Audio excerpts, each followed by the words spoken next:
Sadhu, sadhu, sadhu. Before we start our Satipatthana, I want to introduce you some beginning information. This is very important beginning information. So I'm going to share with you some beginning information, right? So let me share the beginning information. What is the meaning of sadhu? Sadhu, sadhu, we discussed already, right? When you see people here, you can see people there. Sometimes they say, most of the time, they say Namo Buddhaya. Right? That's the way that greeting each other. And the meaning of Namo Buddhaya, homage to Supreme Buddha. When you meet, so you recollect the merit, right? So you collect the merit, and you always recollect the Supreme Buddha, homage to Supreme Buddha. That is the meaning of Pali word is Namo Buddhaya. So you are collecting good karma. And we discussed this one, Namo Tassa Bhagavato Arhato Samma Sambuddhassa. The meaning of Namo Tassa Bhagavato Arhato Samma Sambuddhassa, you can hear before we start any sermon or any Dhamma talk. We say Namo Tassa Bhagavato Arhato Samma Sambuddhassa. Homage to the Blessed One, the Worthy One, the Supremely Enlightened One. We, we worship to the Buddha, and after that, so we start our sermon. Okay, that's the meaning of that. Okay, now, before we start sermon, we always worship to a homage to our most venerable teacher, Bhante. So this is our teacher. We don't say his name. We call Loku Swan Mahanse. That is small, means big Bhante. Okay, Loku Swan Mahanse means big Bhante. But he, when you search his name, most venerable Kiribati Jnananda Thero, so you can see about his name because he started many teaching the Dhamma in the understandable manner. So now around the world, in Sri Lanka, there are so many monasteries, and even around the world, this is a very big organization. He started this organization 1999. How he started? Well, not the big building, with the small kutis, with the small room with the what is that called? With the coconut leaves, covered with the coconut leaves, right? Very small. Because he was teaching most profound Dhamma, real teaching of the Buddha. That's why it became very popular around the world. Next one, it is important to know how to venerate to Supreme Buddha, monks, Bodhi tree, and stupa, right? So if you know that, you'll be comfortable when you go anywhere. If you see that Buddha statue, how people have that question, how should I worship to Bodhi tree? How should I worship to Buddha statue? How should I worship to monks, right? So we prepared a small video. Okay, I'm going to share with you that video to show how to worship. There are few ways to worship, and there are mainly three ways. One way is used by devas, deities, right? They bend one leg and keep the other leg on ground. They worship like this. We are not devas, we are not deities. Therefore, we will learn the way to worship by human. Okay, and give me a moment. Let me share that screen as well. Okay, you can see.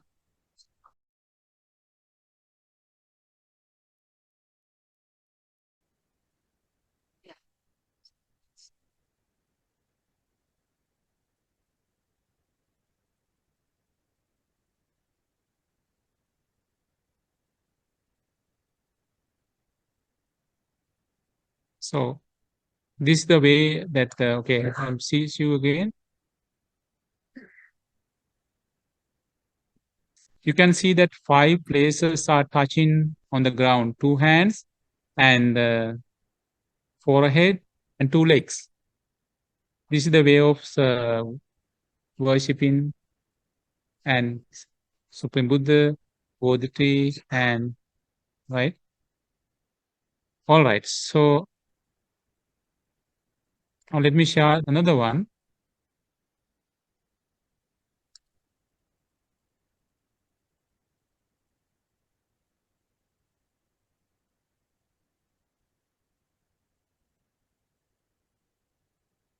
This is the way of worshipping like a stick, which is called Danda Namaskar, right? So in this case also, you can see how she is worshipping, and your body is like a stick, right? Straight stick, and you touch the your forehead on the ground, right? When you go to stupa, people like to worship this way. Okay, all right. So that is the way of worshipping. Let's go to our beginning details again. You can see that you will experience this one at the end of the session. We chant these Pali stanzas. Abhivadana Silissa Nichang Vadapachayino Chattaro Dhamma Vadanti Ayuvanno Sukham Balang Ayurarogya Sampatti Sagga Sampatti Mevacha Atho Nibbāna Sampatti Iminate Samijjatu. Right? So you just wondering what is the meaning of this one.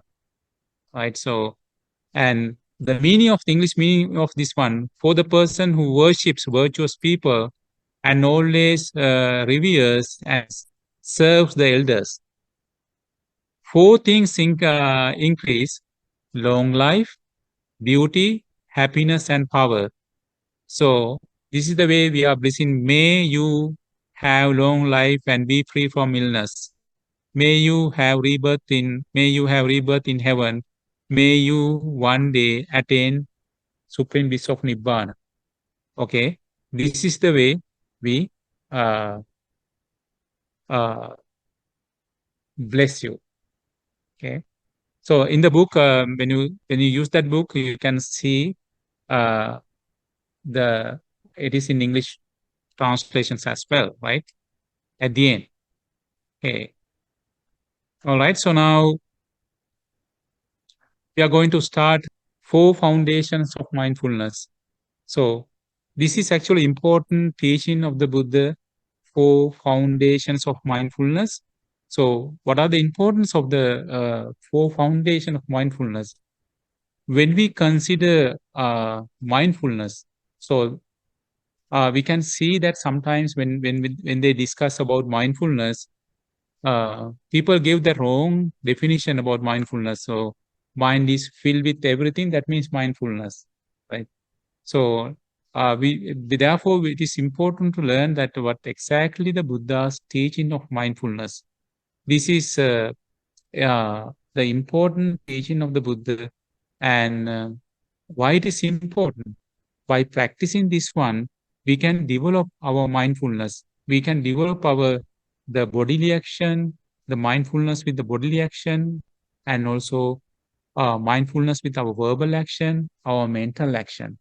So usually people, human, they have powerful tool. What is that? Their powerful tool is their mind. They have powerful tool. However, this mind has some other poisonous side as well. What are the poisonous side? People have, desire, right? So desire, this is called lust, and also hatred, delusion, and they have fear. They want to get the revenge. They get angry, right? They have divisive speech, and they do whatever the things they want to go behind that, get the revenge. All these negative things is in the mind. Okay, so somehow if somebody develops to this mind to the wrong side, it will give you the very, very wrong result, right? Bad result. Somehow if you develop this mind, it'll be a great benefit to you, right? We pay attention for our body, right? We wash our clothes, we wash our body, and we try to clean our room very well. However, how much effort we put to, purify our mind, right? We don't care about our mind. We don't consider to purify our mind. Let's say that we are doing everything. We go to job and we brush our teeth and that we comb our hairs. We do other things. So we use our mind for those things, right? We use powerful tool. However, when we come to the other side, to revengeful things and also anger, those things are in the mind.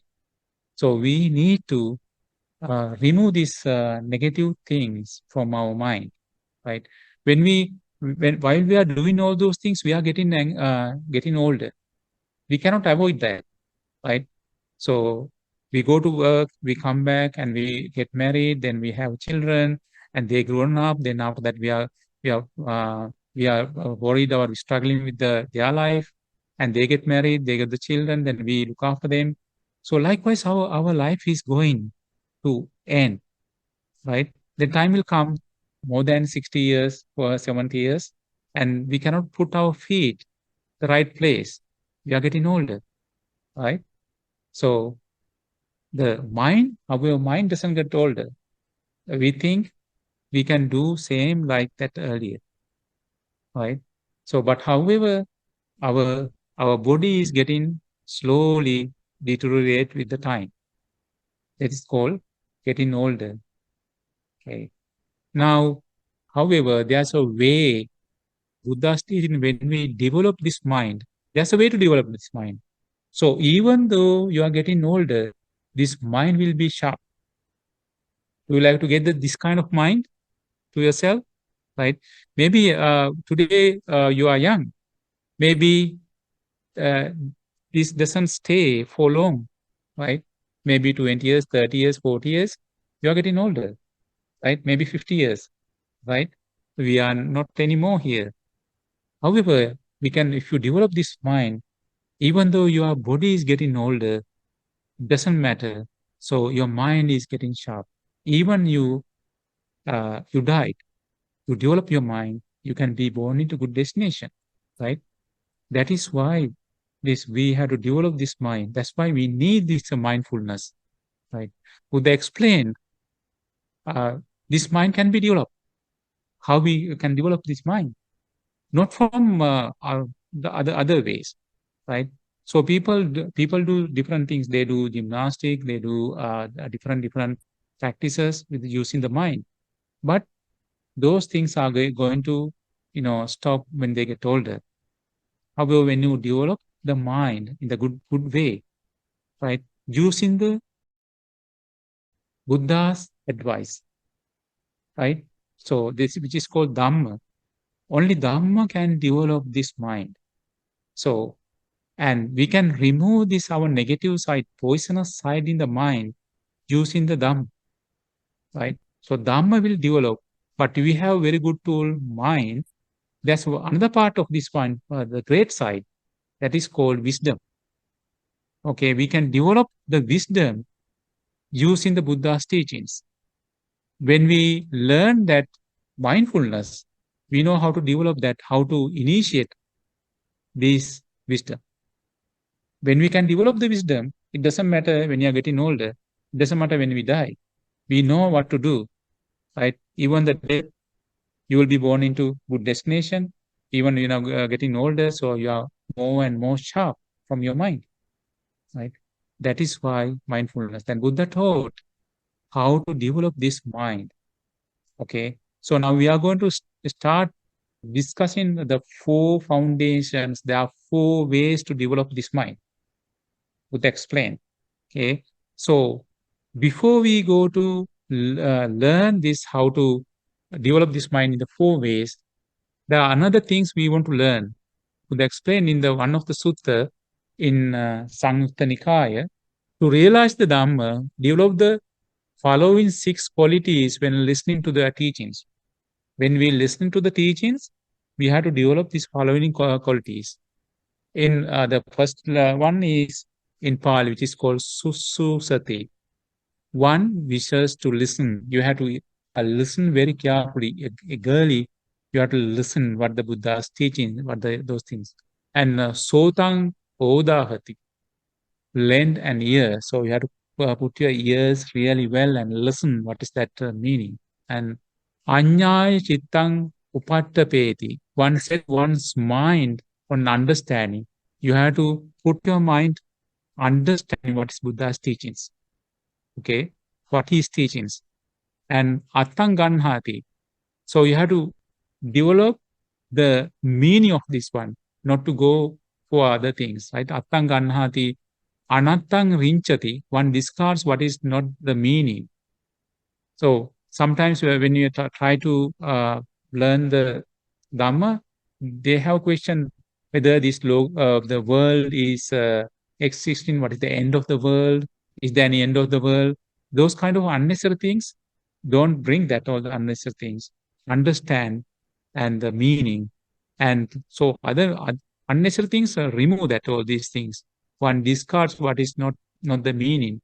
And anulomikaya kantiya samanagato hoti. One has adopted conviction that confirms with the teaching within himself. You have to confirm this one and try to develop within yourself these teachings. Those are the 6 things when we are learning these Buddha's teachings, right? So like to learn that what is the Buddha's knowledge, that he achieved the superior knowledge, what he told that you should have a girl to learn all these things. That's called susati. And you keep your eyes really well that what is the meaning of that one. And you have to set up your mind for understanding. Try to get the real meaning of that and remove unnecessary things. And so you have to try to develop within yourself, right? So not just listening the Dhamma, and you have to be able to develop this within yourself, because this Dhamma you can get the result in this life. You don't have to wait for next life. Okay, now when we go to Satipatthāna, or 4 establishments of mindfulness, is called Satipatthāna. So the first one, when we therefore 4 means there's 4 things, right? 4 establishments or 4 foundations. So the first one is contemplation of body, we call Kāyanupassana. And second one is contemplation of feeling, Vedananupassana, right? And contemplation of mind, Chittanupassana, contemplation of phenomena, Dhammanupassana. These are the 4 things in 4 foundations of establishment of mindfulness. Now, why this Kāyanupassana came to the first? Why it is not Dhammanupassana? So people can understand this body, right? You can develop the mindfulness to this body. That's why Buddha put that in the beginning, the contemplation of body. Then after that, they can understand the feeling, right? The pleasurable feeling, painful feeling. Then second one, contemplation of feeling. Then third one is mind, contemplation of mind. So it will go to the third stage. And the phenomena, Dhamma, it is the last moment. This is the way of can develop very easily understand. Body can understand really well. Vedananupassana, then you can understand feeling. Then it will come to Chittanupassana, the contemplation of mind. The phenomena is very hard to understand. That after understanding all these things, we go to contemplation of phenomena. Now this class, we said 6-week class. Now today we are going to start Kāyanupassana, and I am expecting to spend 2 days for Kāyanupassana. There are 14 types of meditation in Kāyanupassana, right? Therefore, we have to spend 2 days, and then 1 day for Vedananupassana, another day was Chittanupassana. So then contemplation of phenomena is also very important. I'm going to spend 2 days for that one. There are 5 meditations. That is called, we go to insight meditation, Vidarshana. So we are going to spend 2 days for learning Dhammanupassana or contemplation of phenomena. Okay. Why it is important that mindfulness, because of mindfulness, when you develop the 4 foundation of mindfulness, which part? When we follow the path of the Dhamma, it is important that we are completing 8 noble paths. These are the 8 noble eightfold paths: right view and right intention, right speech, right action, right livelihood, right effort, right mindfulness, and right concentration. Okay. So this is here, the 7th one is mindfulness, right mindfulness, right? In detail, this is called right view, which is called understanding of 4 noble truths. Then you will have a question, what is 4 noble truths? I will come to that. Okay. And right intention. This right view means samma ditti. That means in Pali word, understand what is called samma ditti, understanding of four noble truths. A right intention, samma sankappa, thoughts of renunciation, so giving up the attachment, and non-cruelty and loving kindness, right intention. The next one is right speech. Okay, right speech is samma vacha, abstaining from lying, abstaining from divisive speech, abstaining from harsh speech, and abstaining from gossip. This is called right speech. And what is right action? This is called samma kammanta, abstaining from killing beings, stealing, and engaging in sexual misconduct. Because when I talk about 5 precepts, I said that because it includes right speech, right? Abstain from lying. And if somebody is not lying, he is not using divisive speech and harsh speech and gossip. Okay. So right action, samma kammanta, abstain from killing beings, stealing, and engaging in sexual misconduct. That's the first 3 precepts of 5 precepts, right? That is right action. That's why it is when we start, we observe 5 precepts, right? Abstain from killing, abstain from stealing, abstain from sexual misconduct. Okay.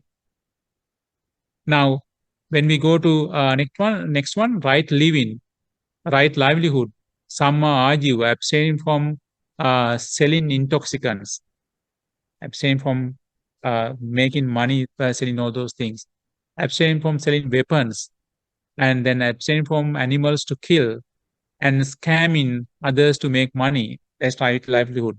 Then right effort, samma vayama, putting effort to remove unwholesome thoughts and develop wholesome thoughts, right? That is called effort, that you try to remove in the mind unwholesome thoughts. You put your effort to develop wholesome thoughts. Okay. That is called right effort. And right mindfulness, this is the where we are going to learn samma sati. This is called the 4 foundation of mindfulness, the contemplation of body, feeling, mind, and phenomena. Okay, so the entire sutta is right mindfulness here, the number 7th. That right, then samma samadhi, 4 jhana, that 4 jhanas, right concentration. This is the way it will develop Noble Eightfold Path. And what is that 4 Noble Truths? This is the 4 Noble Truths, right? If somebody achieve enlightenment, this is the thing you have to understand: the noble truth of suffering, the noble truth of reason for suffering, noble truth of cessation of suffering, noble truth of path to end suffering, which is called 8 noble path. We discuss now this one, right? So then right mindfulness is the important thing of 8 noble path. Okay. Now, when we try to understand mindfulness, this is one of the part of understanding 37, because there is a 37A to enlightenment. This is one of the part of 4 foundation of mindfulness. Don't worry about this one. And if you do not understand, and we'll come, and don't worry about that, because I just want to say that 37A to enlightenment, right? And so this is contemplation of body. We are going to concentrate. Okay, now we are going to learn about contemplation of body. Again, why that Buddha put that contemplation of body first? Because we can understand our body. It's based on our body, right? So based on our body, there are 14 types of meditation we can practice during the meditation time, and we can learn that in detail, right? So, and I'm going to share with you all these, and I know that you don't have this kind of book with you, so I'm going to share with you soft copy, right? So that book somehow the book you have, it is with the Pali, and now this one I remove Pali, right? So, and we concentrate only uh, this English part, right? So, and again that Anandamante is reporting this sutta. It is called "Thus Have I Heard." On one occasion, the Blessed One, the Supreme Buddha, was living in Kuru country, and there was a town called of Kurus called Kammasdhamma. Even today, if you go to this place, is closer to New Delhi, you can see this place, right? That is the place he preached this sutta, Kammasdhamma. Uh, so that time it is called town of this is a place called Kammasdhamma, then town of Kuru. But there are some rumors with the this the Kuru, because people thought because that people that in the Kuru country, the people they have a lot of great knowledge, great wisdom. That's why Supreme the preached that sutta. But usually Buddha went with all the monks all the time. So Buddha preached this sutta to the monks, right?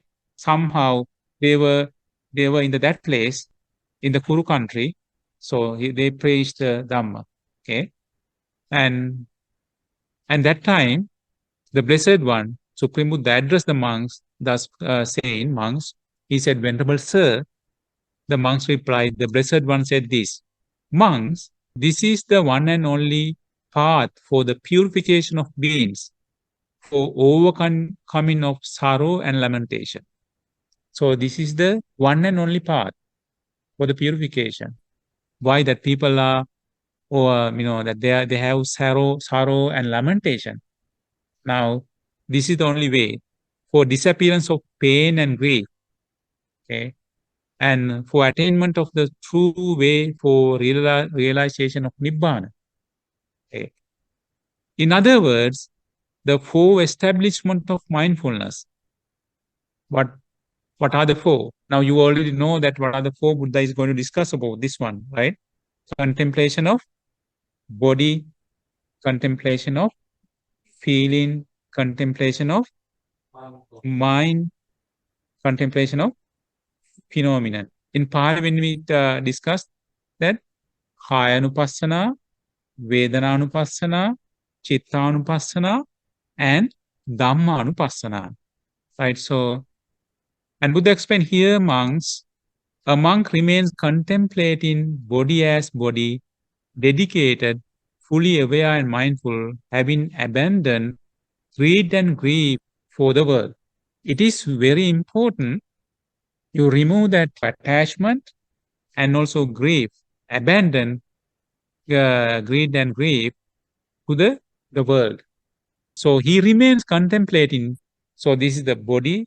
We discuss of the contemplation of body first. Then he remains contemplating feelings as feeling, dedicated, fully aware, and mindful, having put away greed and grief for the world. And he remains contemplating mind as mind, dedicated, fully aware, and mindful, having put away greed and grief for the world. Right? He remains contemplating phenomena as phenomena, dedicated, fully aware, and mindful, having put away greed and grief for the world. So, this is the way and brief description in the sutta.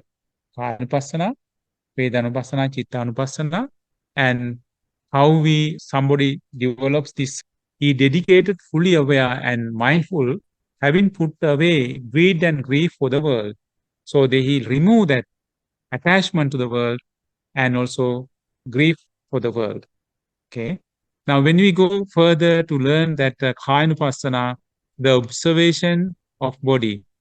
Under Kaya-anupassana, there are 14 types of meditation, and the first one is Anapana Sati Bhavana, the breathing meditation, right? Section of breathing meditation. And when we discuss about breathing meditation, this is the same thing we discuss in the meditation today. And how monks does a monk remain contemplating the body as body? Here, a monk gone to the forest or to the foot of a tree or to the secluded place, sits down, holding his legs crosswise, holding his body straight and setting mindfulness in front of him, right? He sit down and he put the mindfulness in front of him. That's why we say always keeping the attention on nostrils, right?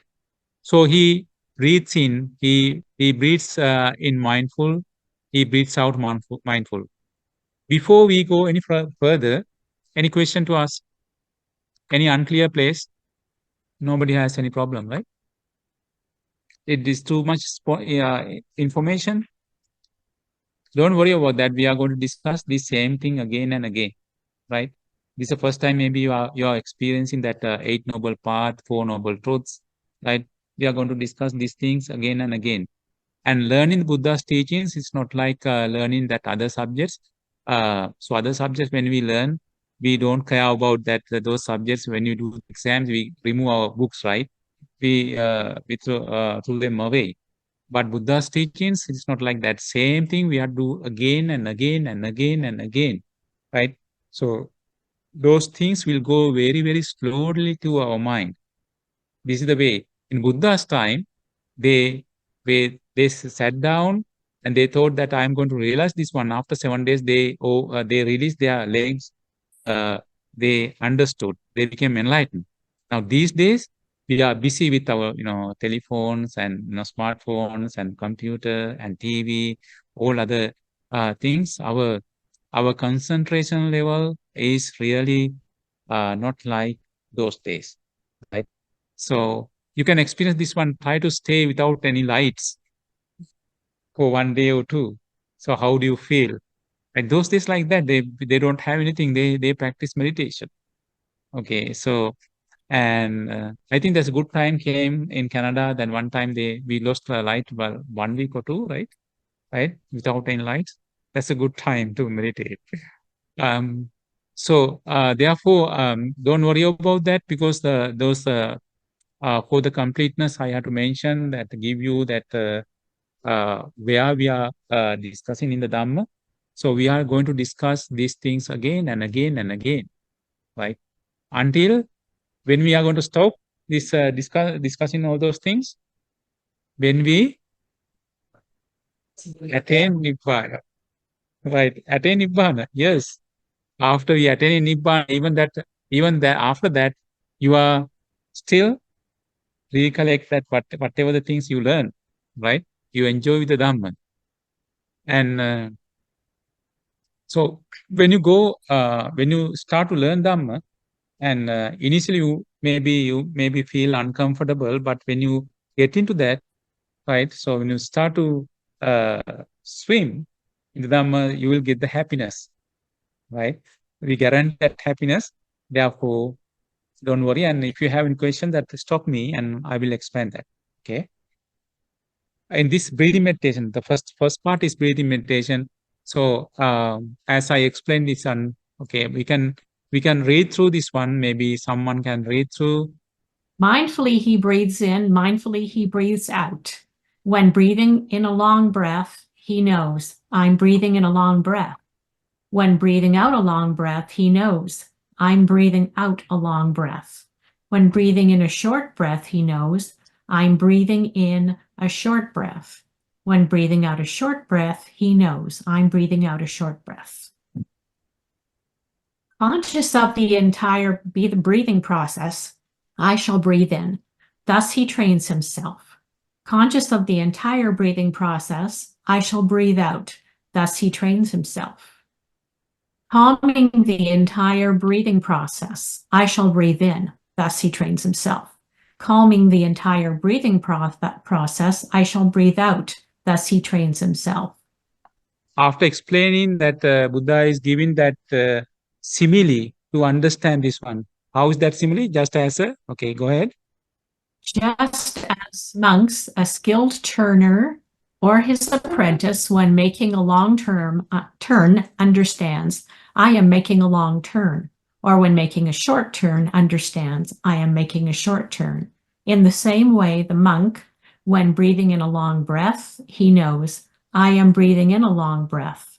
When he is breathing out a long breath, he knows, I am breathing out a long breath. When he is breathing in a short breath, he knows, I am breathing out a short breath. Conscious of the entire breathing process, I shall breathe in. Thus he trains himself. Calming the entire breathing process, I shall breathe out. Thus he trains himself. Okay. So this is same thing actually, the one we discussed in the meditation time. So what he does, that he sits down, cross-legged, and he's trying to focus on breathing in and breathing out, keeping his back straight, right? So first of all, he sees that long breath in and long breath out. Okay, so that's the first one. So next one, short breath in and short breath out. Third stage, develop the consciousness for entire breathing process, right? What is the meaning of entire breathing process? And start in continuation and the end, and then breathing out, start continuation at the end. What is the short breath or long breath that time? Very short breath, right? Short breath. Then it will come to the next level. What is the next one? Calming. What is the calming means? Very, very subtle breathing in, right? So you can see that just breathing in and you feel like you are not breathing in and out. So if you come to that stage, still you are breathing in and you're still alive. I know that some people, when they come to that stage, they suddenly stood up. They thought they stopped breathing in and out, right? But it's not. It is the development of the breathing process, right? It will come. This entire 4 stages called Kayanupassana. Why it is called Kayanupassana? The contemplation of body. This breathing is attached to body. Even though it is air going up and down, because it is attached to your lungs movement, right? So to understand, it is lungs movement, lungs in your body, right? Not in the air, right? So that's why it is called Kayanupassana, understanding of breathing in and out. Okay. So, and thus he trains himself. And so he understands on the same way, right? On other bodies, he understands, he remains focused on both his and others' bodies in and of themselves. He understands his body. He's this kind of person, he understand. He understands other bodies, right? That is, then there's no magic of that other bodies. Why? People try to think though. So their bodies is like a magic, right? So their breath, right? So her breath is better than mine, or his breath is better than mine. There's no magic of that one. It's the same breath, right? So he remains focused on the nature of originating of the body. He remains focused on the nature of passing away of the body. He remains focused on the nature of origination and passing away of the body. So he sees that my body is the same way. He understands that breathing in is the same way. He understands other bodies, they are breathing also same way. And my body and other bodies are the same way. There's no magic of other bodies, right? He understands. Then after that, he understands the nature of origination and how this body is originated with the food, right? Nutriments. If there's no nutriments, what will happen? This body is going to be impermanent. The same thing other bodies. With the nutriments they started, and there's no nutriments, those bodies are going to impermanent, right? So, he remains focused on the nature of origination of the body. He remains focused on the nature of passing away of the body. He remains focused on the nature of originating and passing away of the body. Or else mindfulness that there is a body is simply established in him to extend necessary for bare knowledge and mindful. As he dwells independent, not clinging to anything in the world, that is how a monk dwells contemplating the body as body. So, this is the way of understanding the body. He understands in this way, he comes to insight. He understands his body and the breathing of his body, breathing of other bodies, and my body and other bodies the same nature. So he understands the initiation of the body because with the nutriments, this body started and there's no nutriments. This body is going to be impermanent, and other bodies with the nutriments, this body is surviving, and no nutriments, this body is going to impermanent. Then my body and other bodies, the both bodies are going to, so with the nutriments, then no nutriments, those bodies are going to be impermanent, right? If there's a body is going to be impermanent, what will happen breathing in and out? There's no breathing in and out. This body is, I mean, if it is impermanent, there's no breath, right, in the body. So he understands this one.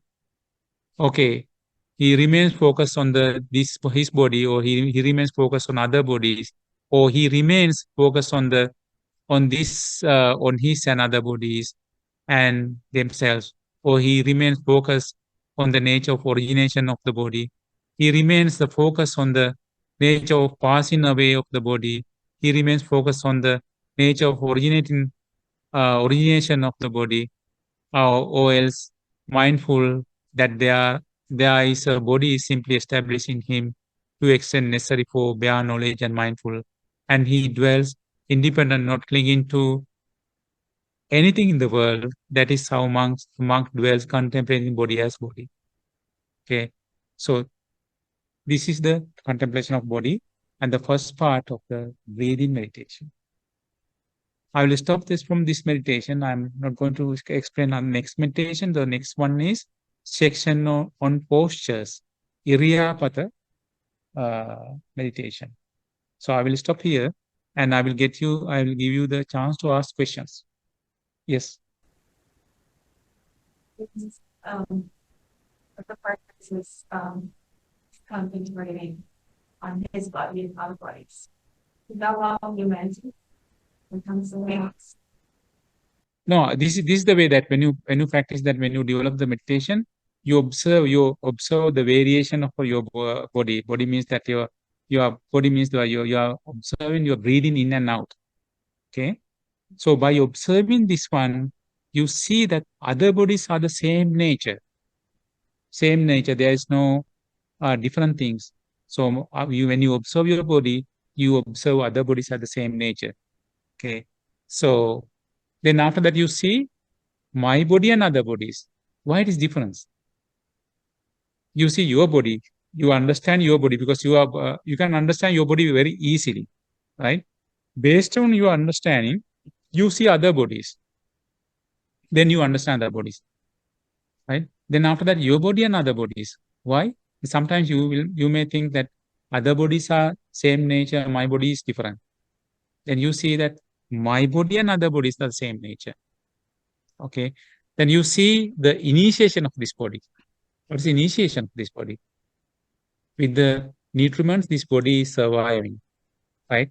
This body is alive because of the nutriments. If there is no nutriments, what happens if you do not eat? Right? So your body is not going to stay. Your body is impermanent, right? So because based on some nutriments, and this body is impermanent, therefore you cannot keep the control over it. In our other bodies, if they are not going to eat, what will happen? They are also going to die. That body is also going to impermanent. Then my body and other bodies, they are also based on nutriments. If there's no nutriments, they are going to die. Okay, this is the way that we come to insight. There's no I am mind myself. There's a person, but you cannot control that person based on the reason the control. Yes. Or What's the best meditation that we can do in a public place? In a public place, when you are staying in public place, you cannot practice this meditation because we have to close your eyes and you have to sit down. So that time you can develop your mindfulness. And you develop your mind, your mindfulness into your mind, right? So that time when we discuss other things, you will understand. So you develop your mindfulness into your mind. So what are the things you are thinking? Is there any unwholesome things I'm thinking, right? So, and I think Naduka raised hands, right? I can see. Yes, but I have a small Yes. question. Now, before you start your meditation, do we have to relax your body first for a few minutes and then get into the meditation? Okay. I will come to that question. So this is the way that when you wait until when we do other types of the contemplation, then you will understand how to develop. Because when you come to next section, Iriyapata, so Okay, you will understand. Thank you, Okay. Bhante. Now next he was asking the question about that why we relax the body. Because actually you don't have to relax the body if your body is relaxed. Because sometimes when you sit down to meditate, sometimes your body is stiff, right? So you cannot concentrate, right? So you have pain or stiffness from your body. That's why we are relaxing body, right? So it is good thing that if you put some effort to relax a little bit of a few minutes, then go to meditation. That's the reason. Thank you, Bhante. There's some kind of technique we are using, right? So we can do that or relaxation exercises, this entire body relaxation, like 20 minutes, right? Without getting that much time. If you get used to that, the meditation, you can sit down right away, you can relax your body and you can go to the meditation, right?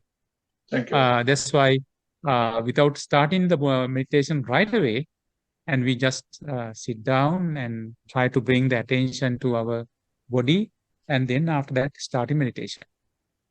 Thank you. All right. Okay. So, other questions?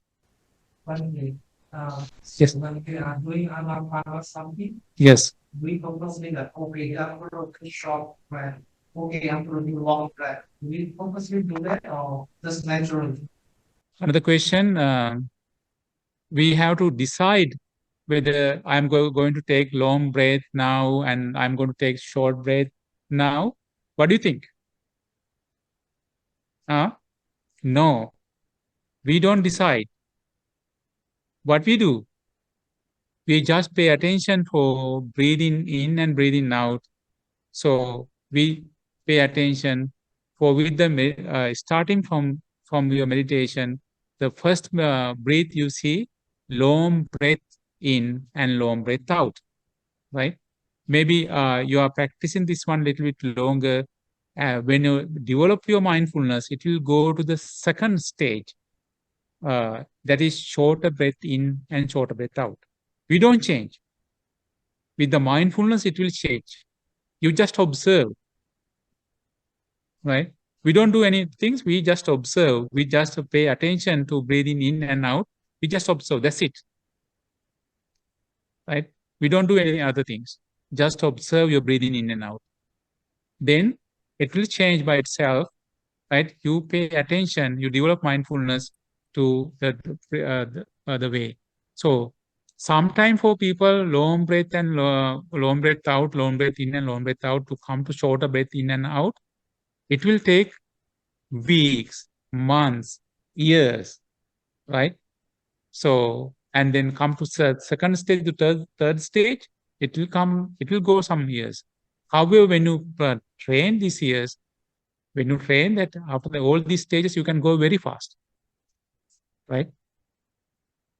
How many years we stayed in grade 1, grade 2, grade 3, likewise, right? So now we can recall right away that, when we recall that grade 3 or 4 right away, right? Same like, so it will take some time, okay?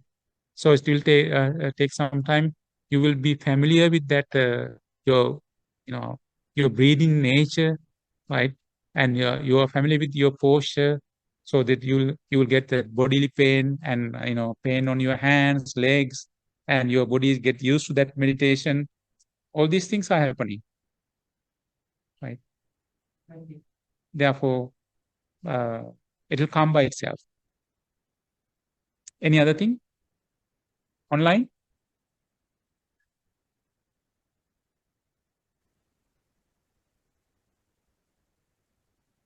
Yes. So, it's working out and take care of the body. But the mind, you have the only way to take care of the mind is to be mindfulness. So as we get older, we do lose our memory, in and out, and especially in research for women as we get older, we lose our memory, like Alzheimer's, right? So do you say that practicing mindfulness continuously every day, let's say, will then help improve like Alzheimer's, for example, or people that are starting to Yeah. I will repeat the question. The question was that when you are getting older, so you can keep that your body is getting older, right? So can using the mindfulness, can you keep that your mind still the same way? Like sometimes we forget the things when we are getting older, right? That's the nature of that usual nature that we are getting older. Your mind is losing that all these things. However, the Buddha's teachings that when you develop mindfulness, it will give you the solution. When you are getting older and older, your mind is more and more sharp. Somebody develops that 7, 8 for enlightenment, Bojjhanga Dhamma.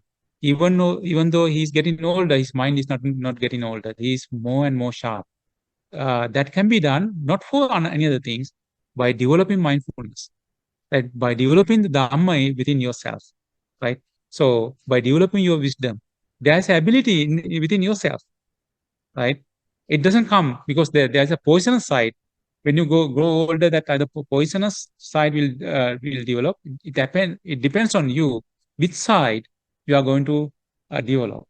When you develop that mindfulness can be developed only for Dhamma from teaching of the Buddha, right? That's the important thing. So when you develop your mindfulness, it doesn't matter. You get older, you are more sharp. We know that all the monks who got older those days, they're very older. Maybe they are on the bed, but their mind is very sharp, right? Yeah. So when you die, it doesn't matter. You say goodbye to this body. You will be born. You will get that another one, right? And in the heavenly world, and beautiful one, and with the heavenly mansion, and you don't have to pay for mortgage, and you'll get the heavenly chariot. You don't have to pay for car insurance or vehicle insurance, right? So it will come with the mind, develop the mind.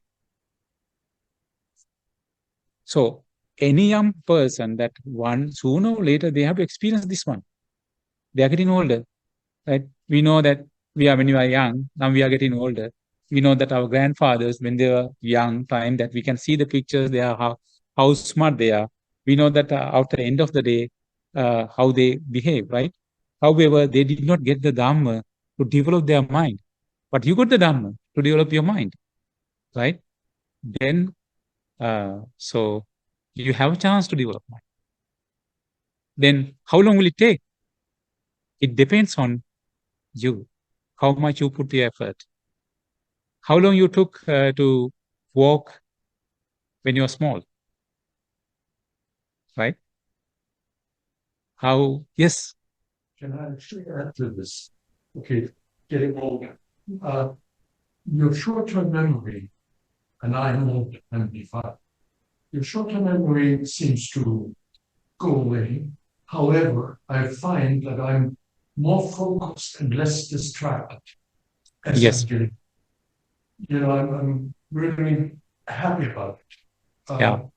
There's not this distraction of daily routines and so on. you're just a lot more focused and things Yeah. are becoming actually clearer in my opinion. So some things you just fail to see or you observe, no, not to observe. I think you simply focus more because your mind isn't all that bright in you. So I think if you go a you just push. You okay? I think having that work, but all that is Yeah. It's mainly a distraction that I found, when we were younger, there were always things going on, and now you say they're not important. You focus on the more important things. Yeah. So you develop actually that when you focus on mindfulness, you develop your efficiency as well in the mind, right? You can develop. You can do many things in the small period of time if you develop, right? So and this mind can be developed to do psychic powers as well, right? That's how that Moggallana Bhante developed his mind up to highest level, and as per Buddha's teaching, right? All the other monks they develop. So, however, we have to develop this mind slowly. Don't try to do it fast. Take too slowly. Then we have to work with this mind, same like we are working with like a baby, right? It's very fragile, right? Same mind we have to develop this mind, very fragile, and so we can work on this slowly, right? And we need to know the knowledge how to do this one. Sometimes we think that we want to do everything within one day, right? We have to practice and we have to develop all this meditation within one day, and we want to develop our mindfulness within one day. But it is not the case, right? We cannot work with the mind like this. We have to do slowly, right? Don't worry that. That's why I said, if you do not understand anything, right? Don't worry. And we are going to discuss this one again and again and again. This Buddha's teaching is the teaching does not change with the time. Then if you go to learn software, so that how fast we have to update. When you are in the working place, you know that, right? So how fast, because there another software is coming, that this another, and that another patches are coming, you have to develop your knowledge with that. But Buddha's teaching is not like that. It is true for yesterday. The same teaching is true for today and tomorrow as well, right? 4 noble truths, every day 4 noble truths. 8 noble path, every day 8 noble path. Four foundations of mindfulness, every day 4 foundations of mindfulness. Even next Buddha will come and will teach the same teaching. Right? Therefore, don't worry, this information is coming to your mind the first time, right? So even the Kashyapa Buddha's time, he taught the same thing. Before Kakusanda Konagan Buddha's time, he taught the same thing, right? Now we are learning under our Gautama Buddha the same thing. That's why, and we are every day and slowly we learn. We go to realization. Important. We are going to discuss all these things again and again, and so we'll continue in the next class. Next section, we have to complete another 13 meditations, right? 13 meditation Kayanupassana. You will familiar with more and more and more, right? Same way that we are following, but different meditations. Then you will follow, and then after that, contemplation of feeling, then contemplation of mind, and you will understand the mind variation of this mind, and contemplation of phenomena, or the phenomena behind all those things. Sadhu, sadhu, sadhu.